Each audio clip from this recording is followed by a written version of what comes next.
Bonjour à tous et Attends. bienvenue dans cette nouvelle vidéo de présentation des DVD Blu-ray 4K qui vont sortir en mois de...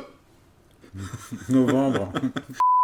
Bonjour à tous, bienvenue Attends. dans cette... Oh merde. Moi, je me fais les dents creuses. Bonjour à tous et bienvenue dans cette nouvelle vidéo des présentations des DVD Blu-ray 4K à sortir en mois de... Novembre Novembre de quelle année? 2023. Très bien, parce que ça aurait pu être 2025, on aurait fait une vidéo anticipée. Donc, tu sais ce qui va sortir en 2025? Oui. D'accord. Moi, je sais ce qui va sortir un peu en 2024, mais en 2025, non. Bref. Comment allez-vous? ça va Franck? Ça va et toi? Oui, très bien. On va parler des films qu'on n'achètera pas, Oui. de nos curiosités, des coups de cœur et des coups de cœur 4K. Exactement. Voilà, il y a quelque chose que tu n'achèteras pas en ce mois de novembre 2023. Oui, il y a plein de trucs que j'achèterai pas, mais j'en ai retenu 3. Mhm. D'abord, Transformers Rise of the Beasts, The Beast. parce que je ne l'ai pas vu, puis j'ai absolument aucune envie de le voir. Barbie, que j'ai vu et j'ai pas envie de le revoir. Et Les Vengeances de Maître Poutifard avec Qu'est-ce que c'est? Christian Clavier. Ah. Voilà, tout est dit. D'accord, très bien. Donc non, je n'ai pas cette curiosité-là, on va dire. Ben, moi, il y a des films que j'achèterai pas, mais il n'y a pas de haine envers ces films-là, tu vois. Ah mais moi, il n'y a pas de haine, il y a juste de l'indifférence. Si. Non. Si. Oh, Non. si, Bon, avec bref, Barbie, vas-y. je sais qu'il y a de la haine. Non, sans qu'il y ait de la haine. J'achèterai pas, par exemple, Mission Impossible Dead Reckoning partie 1. Parce que tu l'as déjà? Non, parce que j'achèterai quand le 2 2 sera sera sorti sorti. et qu'ils nous vendront le film dans ses deux parties intégrales avec un beau coffret qui ira bien. Mhm. Et je trouve ça dommage au final de l'acheter maintenant et de devoir attendre que le film sorte. Et bon, voilà. Voilà D'accord. ma petite explication. J'achèterai pas non plus le coffret Gladiator. Parce que tu l'as déjà. Titan of Cult. Alors le film, en l'occurrence, je l'ai déjà, oui, ça mhm. c'est sûr. Et parce que c'est la énième édition et qu'on n'en peut plus. Mhm. Et que je trouve en plus ce coffret pas spécialement beau. Mhm. Donc, ma foi, Gladiator, on va... Je sais pas comment ils arrivent à rentabiliser sur des titres comme ça. Hein. Soit ils les vendent pas et ils s'en foutent. Soit je me dis, mais Et puis, attends, c'est incroyable. Il y a des chances qu'ils le revendent après parce que il y a Gladiator 2 qui est officiellement en pré-production, qui est lancé. Donc après, on Effectivement. va avoir droit peut-être à un coffret. Après, peut-être Gladiator, que les éditions, enfin le steelbook à l'intérieur et tout, et c'est pas réservé uniquement à la France. Donc peut-être que, voilà. Mais bon, Oui, c'est peut-être qu'il surprenant. n'était pas sorti partout avant et que C'est ça? là, il a une plus large distribution, Oui. diffusion. Je me suis toujours demandé si tu étais un homme curieux, Franck. Oui, par défaut, oui. As-tu des curiosités pour ce mois de novembre 2023? Bah, j'en ai une, un film d'Elia Kazan, À l'Est d'Éden, avec James Dean, que je n'ai jamais vu. J'ai jamais vu un seul film avec James Alors ce qui est Dean. rigolo, c'est pourtant il prend pas beaucoup de poids. Bah, enfin, là, il est tout sec. Hein. Enfin, tout sec, il n'y a plus rien. mais- Bref. C'est tout? Ouais, c'est tout. Toi, t'as décidé de faire efficace. En quelque sorte le Terminator des gardiens du cinéma. Ouais, non, bah, j'en ai rien à dire parce que J'en ai rien. voilà, moi, le seul truc qui motive ma curiosité, c'est d'abord Elia Kazan, le réalisateur, et James Dean. Il a fait Donc, quoi d'autre, Elia Kazan? Sur les quais, il a fait Non mais il a fait quoi sur les quais? un tramway nommé Désir, Ah oui, sur les quais, il a filmé le tramway, quoi. voilà. Et je sais pas, il en a fait plein. Enfin, voilà, tapez sur Google, vous saurez, mais je sais plus. En fait, j'ai vu aucun film d'Elia Kazan, donc du coup, c'est une porte d'entrée Ok, pour très découvrir bien. sa filmographie. Ok, très bien, je comprends. Voilà. Et ça, je vais te rejoindre, pas pour le même film, mais pour le côté curiosité de quelque chose que je ne connais pas bien. Il y a le coffret Jim Jarmusch qui sort en Blu-ray, Ouais, c'est-à-dire que ça comprend, je crois, si je dis pas de bêtises, 14 films. d'accord. Et T'as jamais vu de Jim Jarmusch? Si, bien sûr, mais j'en ai T'as vu, vu au moins, j'en ai vu peut-être 5 sur sa filmo. Deadman, Oui, Deadman, la voix du Broken samouraï. Flowers, La Voix du Samouraï, le dernier de zombie là qui était tout nul, Oui, et One Left Lovers. oui, Voilà. le truc de vampire là, c'est Voilà. ça. Et Voilà. il y en a un que j'ai découvert l'année dernière qui est super, dont j'ai oublié le titre. Donc comme ça, en noir et blanc avec Tom Waits, Roberto Alors Benigni. voilà, moi et, il y a une partie de sa filmographie que je ne connais absolument pas. et qui est bien, qui Et est vraiment bien. je me dis si ce réalisateur est si réputé, c'est que pour de bonnes raisons, je pense. J'ai pas envie de m'arrêter sur ces derniers films qui pour moi sont vraiment des films où il a été en déclin, on va dire. Ouais. Et du coup, j'aimerais bien redécouvrir un petit peu ça. Donc voilà, ça fait partie des curiosités, le coffret Jim Jarmusch. Voilà. Est-ce que c'est tout en Oui, curiosité en curiosité, c'est tout. Est-ce que tu as des coups de cœur Blu-ray? Oui, tout à fait, j'ai un coup de cœur Blu-ray. Oui. J'aime les coffrets, tu le sais. Mhm. Donc je vais être curieux envers le coffret Jim Jarmusch. Et je suis fou amoureux du coffret Lars von Trier D'accord. qui sort. Je te partage une grosse inquiétude, c'est-à-dire que j'étais censé le recevoir aujourd'hui. Et que donc j'ai reçu un mail de la Fnac qui m'a dit qu'il était arrivé, et ma boîte aux lettres est vide. D'accord. Alors bon, je me dis que peut-être demain il va repasser. Peut-être qu'il a noté qu'il l'avait livré, mais qu'il repassera demain. Donc il a vu, ou que le facteur a vu le contenu, puis il l'a Et le facteur aime peut-être beaucoup Lars von Trier. Il a vu le titre Nymphomaniac, il a dit c'est pour moi ce coffret. Et c'est quoi? C'est un coffret d'intégrale? Ça regroupe tous les films qui sont sortis. Tous ces films, c'est un coffret intégral, effectivement. Okay. Et sachant que tu as beaucoup de films qui n'étaient pas sortis en Blu-ray, je pense par exemple à Dancer in the Dark, qui est quand même un... Il n'était pas sorti en Blu-ray. Un bon film, jamais sorti en Blu-ray. D'accord. T'as des films comme Nymphomaniac qui étaient défectueux.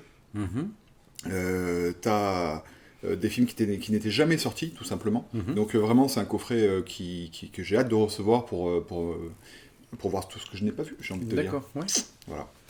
Et toi, quel est ton coup de cœur? Moi, c'est L'invasion des profanateurs de Sépulture de Don Siegel, le film de 1956.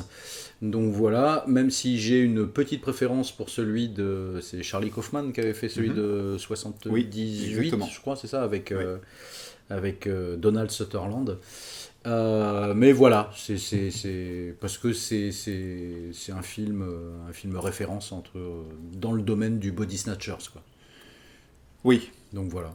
Je t'ai parlé d'un coffret, mais tu sais, c'est comme les trains. Un coffret peut en cacher un autre. Et je viens de me rappeler qu'un coffret très important sort ce mois-ci. Oui, L'homme qui valait 3 milliards. Non. Si. Alors, oui, mais non. D'accord. Tu fais référence à ça, moi je fais référence au coffret Michael Haneke. Ah, il y a un qui regroupe son intégrale. Tous ses films cinéma et ses 4 films télé. Le coffret ultime qu'il faut posséder, j'ai envie de te dire. En Blu-ray? En Blu-ray. D'accord. Tout en Blu-ray, t'as tout. Hein, t'as même les Funny Games, t'as l'original et le remake, t'as vraiment tout, Benny's Vidéo, tout ça. Donc vraiment, pour ceux qui penseraient que Michael Haneke est un réalisateur peut-être un petit peu mou, un petit peu, tu vois, un cinéma, on pense peut-être à Amour, au Ruban Blanc, des films un peu plus intimistes comme ça, et du coup ça peut peut-être décourager certaines personnes. C'est vrai que Ruban Blanc, moi j'avais pas plus accroché que ça. Voilà, ben moi je vous encourage à du coup pas vous arrêter sur cette image du réalisateur et vraiment découvrir tout ce qu'il a pu faire, parce que en fait ce mec-là, à chaque film qu'il a fait, a voulu explorer un nouveau genre et de nouvelles façons de filmer. Et bah, je trouve ça passionnant, et vraiment moi c'est. Tu crois qu'il filmera plus là? Ah bah je pense qu'il filmera plus, et que c'est bien pour ça que le coffret sort. Bah du coup j'ai très très hâte de le recevoir aussi, parce que ça fait partie d'un grand pan de cinéma, rien que voilà, ce coffret là. Je suis d'accord. Et j'ai peur, moi tu sais en ce moment, ça devient tellement rare le support physique, j'ai peur que ces éditions on puisse plus les procurer une fois qu'elles seront écoulées, tu vois. Et du coup je me dis, tant qu'il reste accessible, parce que c'est quand même 150 € le coffret, que ce soit Lars von Trier ou celui-là, hein. Mais du coup, voilà, ça fait des sacrées dépenses avant Noël. Mais bon, je pense que ça en vaut la peine quand on est passionné. Voilà. Je suis d'accord. Bon, et alors as-tu des coups de cœur 4K du coup? Moi aussi, j'en ai plein. Ah bah vas-y, fais-moi péter, on fait un ping-pong. L'Exorciste, déjà. Oh! Et voilà. Tu as précommandé le film L'Exorciste qui est sorti cette année, là? Ouais, je l'ai même reçu, même. de celui qui est sorti cette année, là, c'est ça? Non, L'Exorciste de William Friedkin de 1973. Non, ce qui est bien dans ce coffret-là, c'est que on a en 4K les deux versions, la version cinéma de 1973 et la Director's Cut de 2000. Donc on a vraiment les deux versions, et ça c'est cool, dans de superbes copies. Donc après, bon, le coffret... En fait, c'est quoi que tu vas acheter? C'est le coffret Warner Bros. Ou uniquement le steelbook? Bah, j'ai déjà c'est le coffret. Non, mais parce que je l'ai précommandé, et voilà, c'est ce que... Après, les cartes postales qu'il y a dedans, je t'avoue que bon... On ne se refuse rien quand même. Ça prend de la poste. Bah oui, non, mais j'ai cassé mon code vie pour ça. Après, l'étui carton quand même vraiment joli. Ouais, il a un petit côté, mais j'étais obligé de le planquer parce que ça peut faire peur à ma fille, quoi. Donc, donc voilà, donc il y a L'Exormiste. L'Armée des 12 singes. De Terry Gilliam. Alors figure-toi que je l'aurais mis aussi s'il n'avait pas été décalé au mois de décembre. Ah, bah, la sortie est repoussée. Ah, je n'avais pas l'info. Et voilà, je l'ai vu passer sur les réseaux sociaux de la part de l'atelier d'images. Je crois, si je ne dis pas de bêtises, la sortie de l'Armée des 12 singes est reportée en décembre. Parce que, évidemment, c'est quelque chose, un must-have, quelque chose que j'achèterai forcément. Il y a Scarface, alors je sais pas si c'est une réédition ou quoi, mais en tout cas il sort en 4K. C'est une réédition, c'est un steelbook, figure-toi, qui est plutôt joli d'ailleurs. D'accord, ok. Y a-t-il un flic pour sauver la reine qui sort en 4K? Oh, incroyable. Et bah du coup j'espère bien que dans la foulée on aura droit à Y a-t-il un pilote dans l'avion et Top Secret, et que j'aime beaucoup, donc voilà, puis parce que Y a-t-il un flic pour sauver la reine, c'est le genre d'humour qui moi me fait beaucoup rire.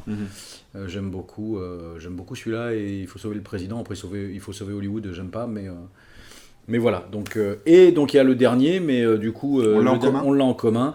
C'est Duel de Steven Le temps Spielberg. attendu, parce que ça fait un petit moment qu'il devait sortir Alors aussi, après, lui, hein. je suis curieux de voir quelles vont être les copies qui vont être dedans, parce qu'initialement Duel c'est un film pour la télévision, Oui, tout à fait. donc qui était initialement en 1/33, donc en 4 tiers.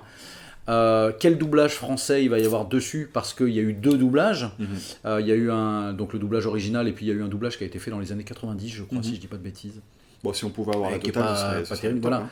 Mais avec le format d'origine, parce que moi je l'ai vu passer en 16:9 quoi, et puis là bah t'as l'image qui est coupée quoi, donc on perd de l'info et voilà. Donc non, j'ai envie de voir ça. J'ai envie d'avoir ça, et bah, enfin je l'ai déjà précommandé en fait, à vrai dire, et puis j'attends qu'il arrive dans ma boîte aux lettres. Pareil, il est précommandé depuis un petit moment, il a été pareil, repoussé. Et moi je me prends d'un petit plaisir de collectionneur un peu abruti, de me faire l'intégrale de Spielberg en steelbook, pour le coup. Parce qu'ils sortent tous maintenant en steelbook. Et du coup, bah, ça va faire quelque chose d'assez conséquent et joli le jour où il sera plus là. J'espère que ce sera le plus tard possible. Mais vraiment, il aura laissé quelque chose derrière lui. Bah là, à propos de Spielberg, je fais une petite digression et je vais parler il y a 2 bouquins qui sont sortis là. Il y en a un que j'ai acheté qui s'appelle... Alors, c'est une espèce de paradoxe parce que le livre s'appelle Spielberg la totale, et ils reprennent vraiment l'intégralité de ce qu'il a fait, et pour la télévision et pour le cinéma, sauf que... Bah, normalement Spielberg il n'a pas fini quoi, et donc il l'appelle la totale parce qu'ils avaient fait un ouvrage similaire sur Hitchcock qui est vraiment sympa, et il y en a un qui me fait de l'œil, que je pense je vais me faire offrir par le Père Noël, tu vois. C'est écrit par Laurent Bouzereau, il y a une préface de John Williams et de George Lucas, et là ça parle vraiment des premières années de Steven Spielberg, je crois, jusqu'à Max E.T., je crois, et donc le Spielberg où il était vraiment bien. Non, enfin je dis pas que c'était pas bien après, mais il a évolué, et le bouquin est super beau, il y a plein de croquis, de croquis originaux, il y a une très belle iconographie dans le livre. Voilà, il est à 55 €. S'il y a un abonné qui veut me l'offrir, c'est cool. Non mais bon. Bref. C'est quand ton anniversaire? C'est le 23 avril. Donc, parce que tu sais qu'on a fêté Suite Tom en direct, il y a tout le monde qui a fêté son anniversaire. Si tu grattes un petit peu, peut-être tu peux te le faire offrir vraiment. Non, mais je dis ça, voilà. Et voilà, parce que je sais pas, là, Spielberg, il a un peu le vent en poupe en termes bibliographiques, mais je pense que c'est parce que The Fabelmans était un peu une œuvre synthèse sur sa vie et tout ça, donc peut-être que c'est à partir de là, parce qu'il y en a plusieurs bouquins qui vont encore sortir sur lui. Bref, voilà. Attends. Et oui, alors toi, t'as un dernier coup de cœur. Ça va pas, non? Non, mais vas-y. Et quand même, pas des moindres. Le 4K, les autres. Ah, les autres. Ah, oui, de... Alejandro. Oui. Amenábar. Oui, mais c'est... Amenábar. Alejandro Amenábar. Quand même. Quel film. Voilà, n'hésitez pas à nous dire dans les commentaires quelles sont vos attentes pour ce mois qui est déjà bien entamé. Désolé pour le retard de la vidéo, au passage. Et puis voilà, on vous lit, hein, on vous lit. Donc on se dit à très vite, dans 5 minutes. Là, voilà. Ouais, mais pas dans leur temporalité à eux. Oui, mais c'est le multivers, ça, c'est les joies du multivers de c'est YouTube. Ça. Ciao. Au revoir.